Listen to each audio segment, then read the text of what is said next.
Ninjago Dragons Rising Season 3 Part 2 is pretty freaking awesome. There's a lot to love about this season, but there's one aspect of this part of the season that especially stood out to me, and that is the character of Lee. In Season 1 of Dragons Rising, we got a vague mention of the realm of Lee, but I never would have thought it would lead to this incredibly clever story and out-of-the-box character. Lee's introduction is wonderfully strange. His character, his arc, and his entire realm is so interesting and one of the most unique things Ninjago has ever done. Let's talk about Lee. You've hit a slump, but cheer up, One Haven still has won. Lee's character is the perfect execution of the guy who seems like a normal nice guy stereotype but actually turns out to be a crazy villain. The first time we see Lee, he just seems like a normal guy. He seems like a normal, middle-aged dude dressed like a suburban dad. We find out later that Lee conducts his whole harebrained scheme because he wants friends and doesn't know how to make them. In this first scene though, he seems friendly and likable enough. The people he is talking to even ask him if he wants to come with them as he seems lonely, demonstrating that they would probably be his friends if only he could just go with them. Lee thanks them, but says that it's alright. We later come to find that he can't leave his realm because without him being there, it wouldn't exist.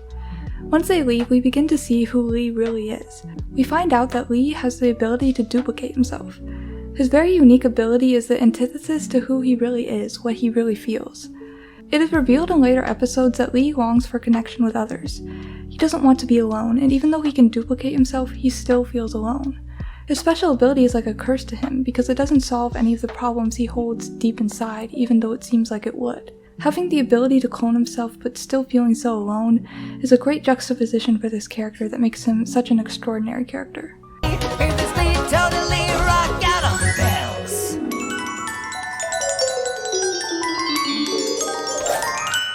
Lee really only uses his duplicates to help him with tasks, like pushing the shipment of supplies up a hill or to entertain, like in his song.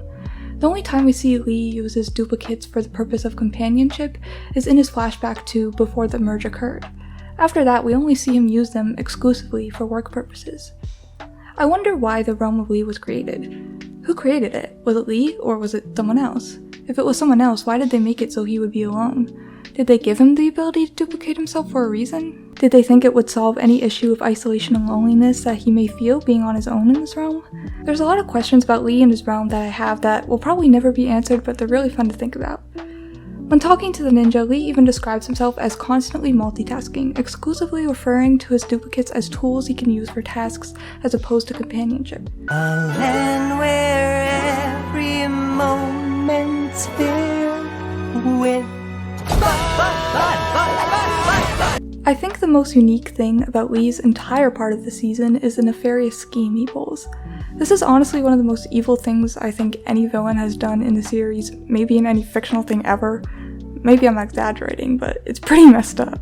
Lee uses the merge to his advantage, convincing people who are stranded in his realm by the administration or by other means that the merge completely destroyed the rest of the world. He tells them that the only way for them to be safe is to live underground in this fun zone bunker he's created, the land of Lee. He leads them to believe that all of their family and friends are dead, but it's okay because there are other people in the land of Lee that were stranded that they could be friends with. It's also interesting to note after he says that they will never ever be lonely, showing that the thing he values and wants the most is friendship, as he does not want to be lonely. Even after learning the ninjas' fake names, he declares that he loves new people, plainly laying out his desire to interact with others who have new thoughts, feelings, and opinions that are different to his own. Lee's friendly demeanor and the fake suburban utopia he creates seems so perfect that the fact he is using all of this to cover up the fact that the world isn't really destroyed is really menacing. The perfect juxtaposition between the happy-go-lucky execution of his plan and the insane lie that he has spun to conduct this plan makes it one of the most clever and unnerving stories that the show has ever pulled off. It also makes Lee one of the most interesting antagonists Ninjago has ever had. Lee's orientation song to welcome the ninja to the land of Lee is so hilarious and really freaking good. Lee uses his duplicates in the song to tell the ninja the joy of living in the land of Lee. He uses them to demonstrate the fun things that are available in the land of Lee, things that he has put in place in order to convince people to stay and be his friend. He uses the duplicates in this song solely for the purpose of showing why others should be friends with him and stay here with him. I also love so much when Lloyd sings one word in the song. It's so funny. It's one of my favorite moments of the whole season. Rhyme. This is really the first time Ninjago has ever done a big musical number in the show, at least in canon, and I think it makes so much sense for Lee to sing. Of course this guy would write and choreograph a whole song and dance routine to welcome people to the land of Lee and convince them to stay.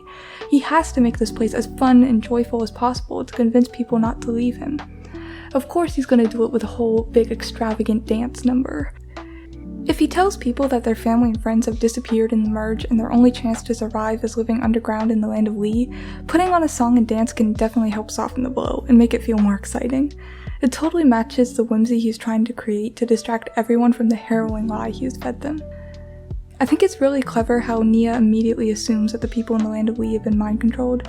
Some of them have been, as we find out later, but for the most part, people seem to just be going along with it because Lee has just done such a good job at convincing them that this place is perfect and they should never leave. Even if they did suspect he was lying, it's so fun, why would they want to risk going back up into the world? Neighbors even throw parties to simply celebrate how life is so great down here. They have just accepted everything Lee has said and are having such a good time, they have come to believe that life is just truly great in the land of Lee. It really just shows how convincing Lee is, and how well he has been able to pull off this cruel plan for this long. I also love how Lee freaking gives him his own autobiography to read.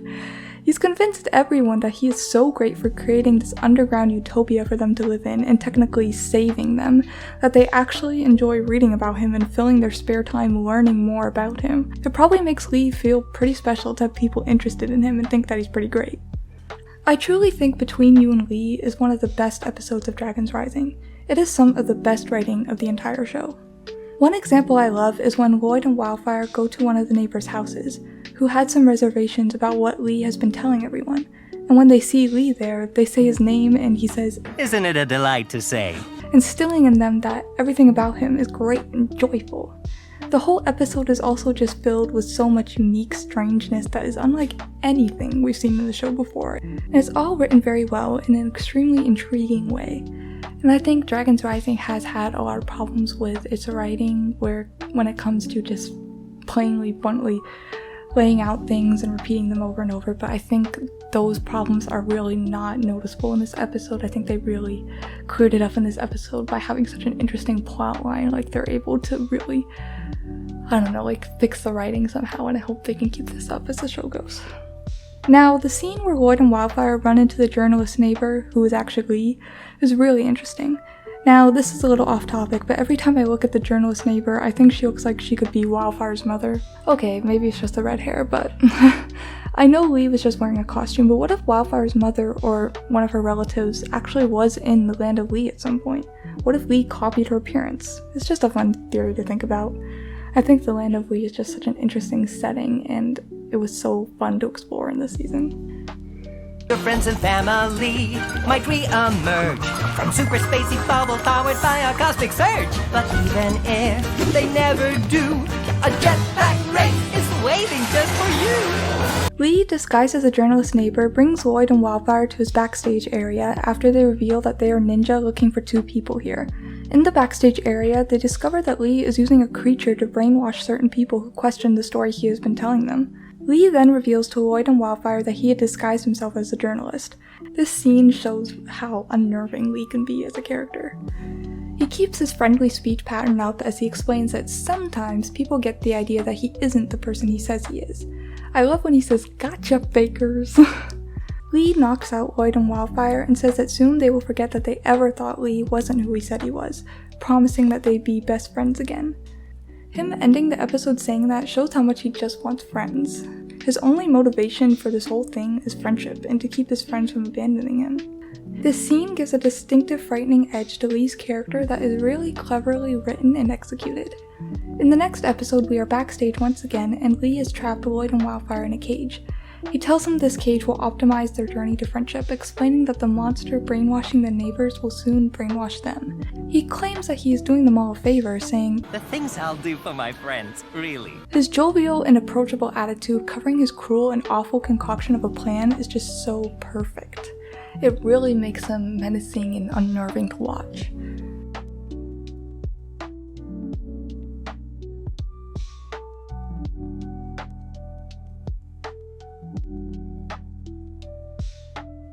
Lee continues to insist that everything he is doing is good because everything allows for friendship. He knows that what he is doing, lying, is wrong, but he is convinced that because it is allowing for friendships to form between him and other people, he's allowed to pass. He thinks that because the end result is the good thing that is friendship, the bad things that led to it are ultimately cancelled out. When Lee is following Jay and Nia, we see that he would rather keep his friendships alive by stopping to wave to his neighbors instead of directly chasing after the ninja. While he rushes after them, he tries to keep his facade for as long as possible in order to not lose his friendships. He doesn't want anyone to suspect that anything is wrong or that he might not be who he is, so he'll stop and he'll wave and he'll talk to his neighbors. Nia and Jay are able to sneak into Lee's backstage area, and they discover him using his duplicates to create fake gravestones for all of the people in the land of Lee, including themselves. It's really dark and crazy messed up. It shows how determined Lee is not to lose friends, that he would do anything to make sure anyone who could possibly come and take them away couldn't, no matter how dark and deceitful actions are. He would even convince people on the other side of this whole plan that the people in the land of Lee are dead. He plays both sides to his ultimate advantage. I think it's also really interesting how the area where Lee creates all of the gravestones and brings people when they question him is referred to as backstage. It's like a play reference, comparing the area where he creates these props in the land of Lee to a play that he's putting on. He even refers to him and his duplicates as cast members, and presumably the people he brings there to brainwash as cast members too. He's bringing them back here to prepare them for their happy-go-lucky role in the set that is the land of Lee. This whole lie is like an elaborate play. It is also kind of crazy to think about how Lee would have gathered all of the supplies he would need to build the land of Lee. But that's a question for another day. Lee seems so creepy to Nia that she even thinks that Lee might be planning to kill them until Jay reveals that the graves are empty, and they suddenly uncover Lee's whole twisted charade.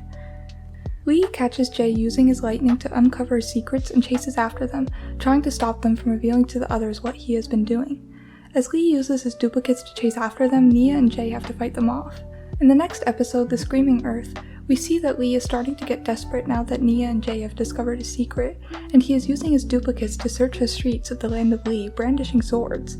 The militarian look he uses in this situation is showing the cracks in his facade, revealing his unnerving desperation to keep his friends here, unraveling the friendly, joyful, whimsical approach he has used to convince everyone of his lie and keep them here.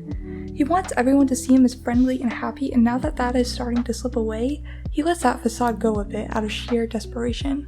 If only a few people were questioning him before, patrolling the streets like this will definitely risk a lot more people starting to question him. But he's getting so desperate he doesn't care anymore. Whether Nia and Jay reveal his secret or not, he will eventually let his desperation take him too far and cause too many people to question what he is doing. When Lee calls all of his duplicates to stop the ninja, he even runs straight past Sora and Aaron outside while heading to the elevator, not even trying to stay conspicuous, letting his facade fade even faster. When they try to ask Lee what is going on, the duplicates look nervous and quickly close the elevator. He disregards his need to hide who he is and what he has built from outsiders completely in this scene. Despite his lie unraveling around him, he still tries to keep up the lie when Lloyd and Wildfire escape, telling the neighbors to stay inside for street cleaning, even though he's going to fight the ninja. The land of Lee, we got friends galore, and no one's ever lonely or sad. I love the scene with Sora and Lee. This scene shows just how much Sora has learned about friendship, and her demonstrating and teaching Lee about true friendship is just so great. Although Lee is currently fighting all the ninja and subsequently revealing his true nature to the other neighbors, he is oblivious to the fact that his facade is completely unraveling, which I think is really funny, and he asks Sora how she got there, and remarks that it is a strange time to do an orientation, but proceeds to start it anyway. He begins to sing his orientation song, going along as usual, but stops when he realizes he can't get the other duplicates to harmonize with him at this moment. I just love how completely oblivious Lee is in this scene, how delusional he is that he can keep up this lie despite it all falling apart around him. Even when he's thrown into the door of one of the neighbors' houses, he tries to pretend that he is simply going door to door to tell everyone that everything is fine, despite the street fight being visibly clear behind him. It's hilarious how delusional he is trying to keep the neighborhood together while fighting the ninja. Sora protects Lee, to which Lee asks why she did so because she's from the outside world and doesn't need him. Lee thinks he is meant to be alone, and that nobody will ever need him because he was created to be in this realm, alone. He's confused why she would protect him if he didn't give her a reason to. Sora says it's because other people care about each other, are kind, and protect each other, without expecting anything first. She asks if he built this place and why, and he explains. Why wander out when your friends are near? Cause inside bonafide stand-up comics bring the cheer. I absolutely love Blue's backstory. I love how they take this thing, the merge, which has been viewed by most characters as a bad thing, and make it a good thing for this character. The merge was the best thing that ever happened to him. It's such a brilliant spin on this insane, world-altering event that has kicked off and impacted the whole series. Lee's backstory shows that he was alone in his realm, the realm of Lee, with only his duplicates to keep him company. After a while, Lee began to feel lonely, despite having the ability to duplicate himself. I think it was a very interesting choice to give this character an ability that would seemingly help him feel less lonely and have it actually do the opposite. He doesn't feel fulfilled. He wants to be challenged and surprised. With his duplicates, he knows exactly what to expect.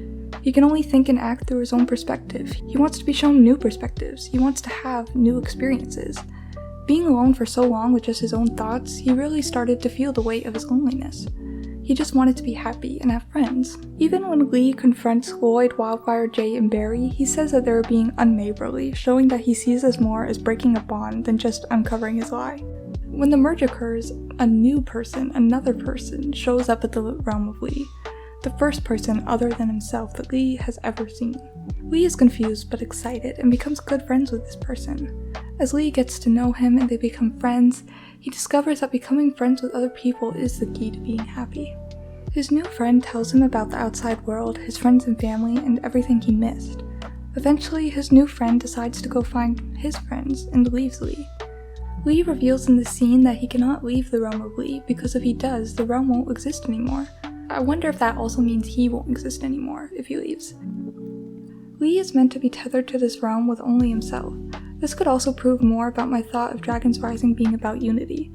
Master Wu said the only way to get through the merge is together. He said unity will save them. Lee was alone, he didn't have anyone to be united with. Now the merge has provided this opportunity for him to be with others, but he ends up going about it the wrong way. For the people of the merge lands to get through all of this, all of the problems caused by the merge, all of the good things caused by the merge, they must find the right way to be united. I think the merge did happen so that Lee could have people to be with, but he just went about it the wrong way and he has to find the right way to do it. And Sora helps him learn that. Back to the flashback, Lee then decides to create the land of Lee and make the realm of Lee so perfect and joyful that nobody would ever want to leave him. I love that he takes suggestions from his first friend, as he never knew what the outside world was like, but now he knows, and he can use these things to appeal to anyone who shows up there. I think it's incredibly interesting how Lee assumes everyone the administration sends to him is unwanted, just like he feels like he is unneeded and unwanted. He felt unneeded because he was on his own, and he felt unwanted because his one friend left him. He thinks that everyone sent to the realm of Lee is sent there because they are all unneeded and unwanted. He probably thinks that this is why his realm and himself were created, to be a home for the unneeded and unwanted. Lee tells Sora that he won't let the ninja take all of his friends away from him. He finally calls them friends and not neighbors. He lets his insecurities show to Sora, and she is able to give him advice. She explains to him her own experience with Aaron, how she lied and she was alone because Aaron left. She tells him that friends shouldn't lie to each other. Lee responds with this. Well, if you have a way of making friends that doesn't involve mass deception and brainwashing, I'd like to hear it. Which I think is hilarious and shows that he really does need other people's perspectives, because his own perspective since being on his own for so long and then abandoned is so muddled he doesn't know any other way to make friends. Lee gets so desperate he even threatens to keep Barry and Jenny in the land of Lee forever, which is so crazy. Shows how absolutely off the rails he has gone. A cut back to Sora and Lee shows Lee insisting that he is a good friend. He thinks that giving all of these people this fun neighborhood full of things he knows other people besides himself love is a good thing for a friend to do. He thinks that if he did that for his first friend, he would have stayed.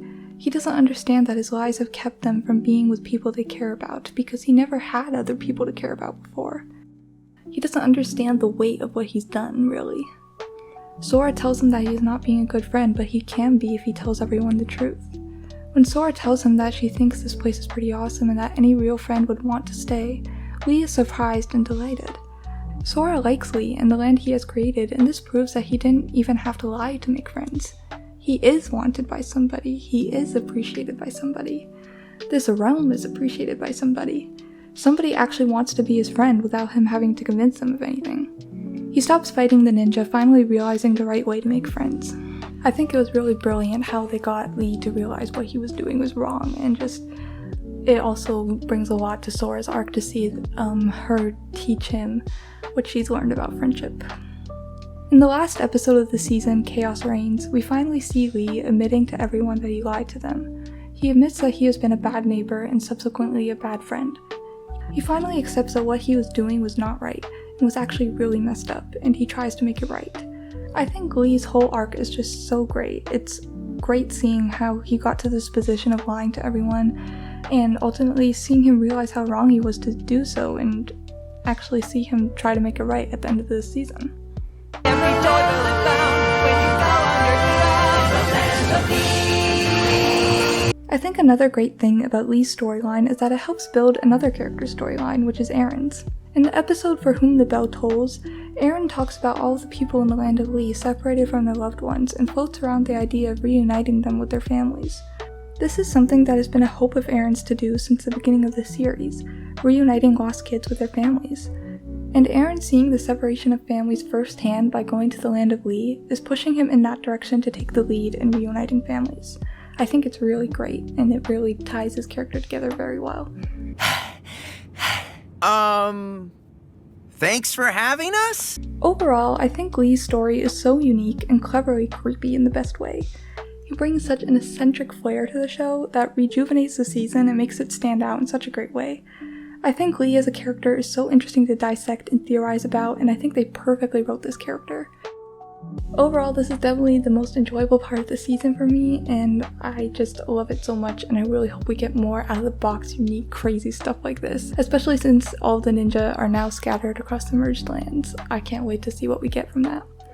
Let me know what you thought of Lee in this season and what you thought of the season in general, and subscribe for more videos, and yeah, thanks for watching, bye!